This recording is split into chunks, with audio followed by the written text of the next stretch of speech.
रायगड महाराष्ट्रासह देश विदेशातील ताज्या बातम्या पाहण्यासाठी मॅक्स इंडिया लाईव्ह चॅनलला सबस्क्राईब करा आणि बेल आयकॉन दाबायला विसरू नका.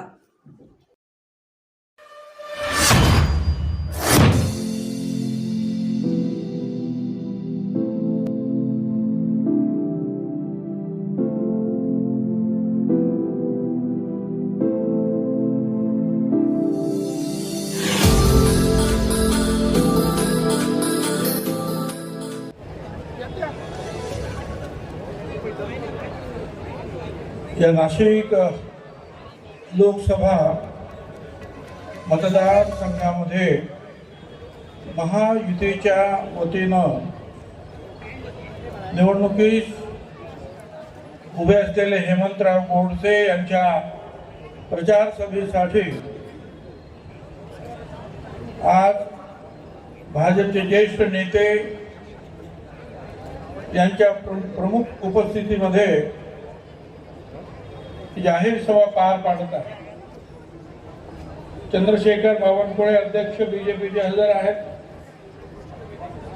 आमचे सहकारी आमदार मंत्री सगळेच इथे हजर आहेत. सगळ्यांची काही नावं घेत नाही कारण पाऊस येतोय जातोय, त्याच्यामुळे आपले जे पाहुणे म्हटले पाहिजे गडकरी साहेब यांचं भाषण आपल्याला ऐकायचं आहे. मी गडकरी साहेबांचं या जिल्ह्यामध्ये मनपूर्वक स्वागत करतो.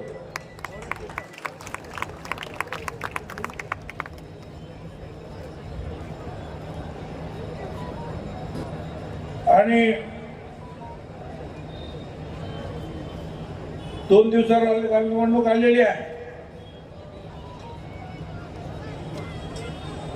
मला इथे मुद्दाम सांगावं लागतंय की येऊन जाऊन त्या मीडियामध्ये भुजबळ नाराज कोणी भेटायला आलं का भुजबळ नाराज त्याची समजूत काढायला आले. अरे आता आज सुद्धा ते आमचे काय नाव त्यांचं गिरीश महाजन त्यांचा वाढदिवस आहे म्हणून मी त्यांना फोन केला. म्हणून ते म्हणाले मी येतो तुम्हाला भेटायला. का आले भेटायला?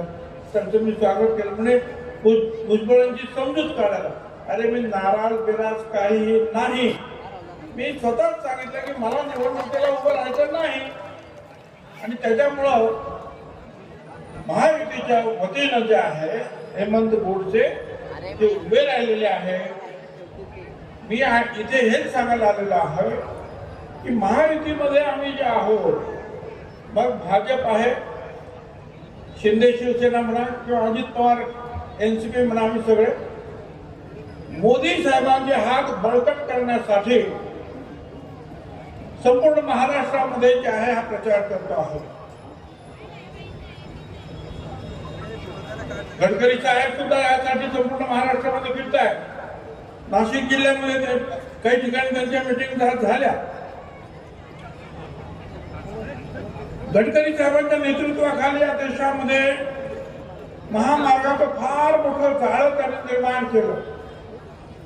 विकासाचा विजन, विकासाची दूरदृष्टी असलेले असे हे नेते आहेत. 21व्या शतकातलं जग हे कसं असणार आणि जगाबरोबर आपण आपला देश कशा रीतीनं पुढे न्यायचा, त्यासाठी काय करायला पाहिजे याचा पूर्ण विचार करून पावलं टाकणारं हे नेतृत्व आहे. जे काही काम असेल, रस्त्याचं असेल, जे काही असेल ते वेळेवर पूर्ण झालं पाहिजे हा त्यांचा आग्रह असतो. पायाभूत सुविधाच्या विकासामध्ये पीपीपी संकल्पनेचा पुढाकार त्याने घेतला. पहिल्यांदा मुंबई पुणे महामार्ग जो आहे, द्रुतगती मार्ग, तो त्यांनी बांधला. अनेक डोंगर होते, त्याच्यातून डोंगे काढून तो रस्ता सुरू झाला. त्याचं फार कौतुक झालं. एवढं कौतुक की या देशाचे प्रमुख उद्योगपती रतन टाटाजी यांनी त्यांचं कौतुक केलं की विकासाची दृष्टी असलेला आणि काम करणारा असा हा नेता.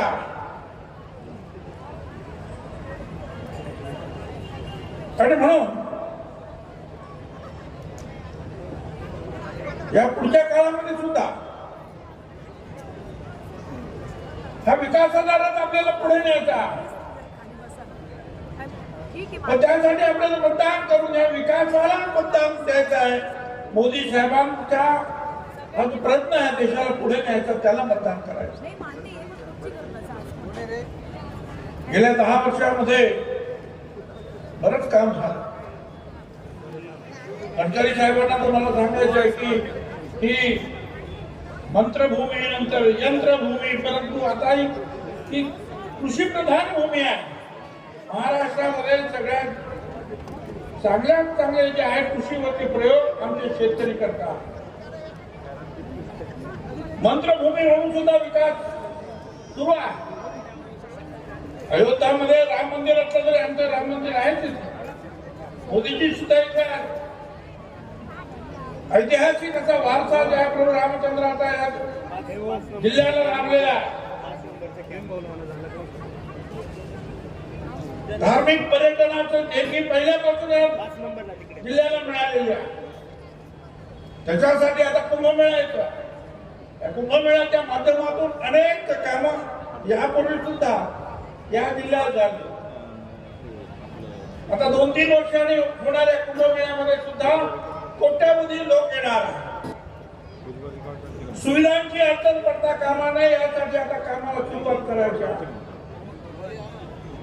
माझी खात्री आहे मोदी साहेबांच्या नेतृत्वाखाली आणि चांगले विजन असलेले जे गडकरी यांच्या सहकार्याने आपण या जिल्ह्यामध्ये ज्या ज्या ठिकाणी विकास करणं आवश्यक आहे. कुंभमेळ्यासाठी येणारे 4-5 कोटी लोक यावेळी अपेक्षा आपल्याला, या सगळ्यांच्या दृष्टीने आपल्याला काम करायचं आहे. काल सुद्धा मी जे तिथे सांगितलं मोदी साहेबांच्या सभेमध्ये काय काही ठिकाणी नाराजगी असते. कुठे कांद्याचा प्रश्न आहे, कुठे याचा प्रश्न आहे, कुठे त्याचा प्रश्न आहे. पण हे सगळ्या गोष्टी त्यात आपल्याला बाजूला चालणार.